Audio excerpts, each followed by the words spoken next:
चांद पर ऑक्सीजन बनाने की जरूरत, क्या इंसान चांद पर रह सकता है? सोचिए, अगर हमें चांद पर रहने का मौका मिले तो सबसे बड़ी जरूरत क्या होगी? पानी, खाना और सबसे जरूरी ऑक्सीजन। लेकिन पृथ्वी से ऑक्सीजन ले जाना बहुत महंगा पड़ेगा।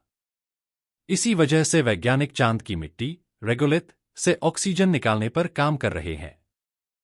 कैसे निकलेगी चांद की मिट्टी से ऑक्सीजन? चांद की मिट्टी में धातु ऑक्साइड, मेटल ऑक्साइड्स, होते हैं जिनसे ऑक्सीजन निकाली जा सकती है। वैज्ञानिकों ने दो तरीके खोजे हैं, मोल्टन रेगोलिथ इलेक्ट्रोलाइसिस और कार्बोथर्मल रिडक्शन।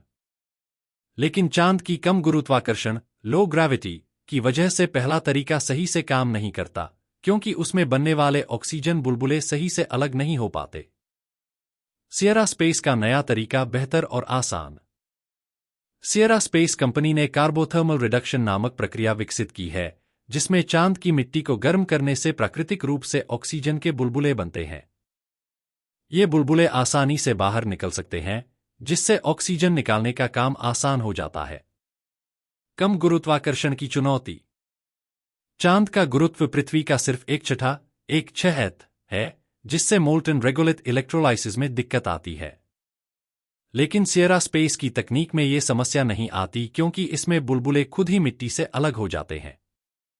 वैज्ञानिक वाइब्रेशन और स्मूथ इलेक्ट्रोड्स का भी इस्तेमाल कर रहे हैं, जिससे बुलबुले जल्दी अलग हो सकें। चांद के संसाधनों का इस्तेमाल सिर्फ ऑक्सीजन नहीं। चांद की मिट्टी में सिर्फ ऑक्सीजन ही नहीं, बल्कि लोहा, आयरन, टाइटेनियम और लिथियम जैसे धातु भी होते हैं।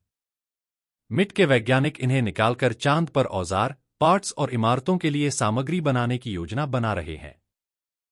भविष्य की अंतरिक्ष यात्रा चांद से मंगल तक।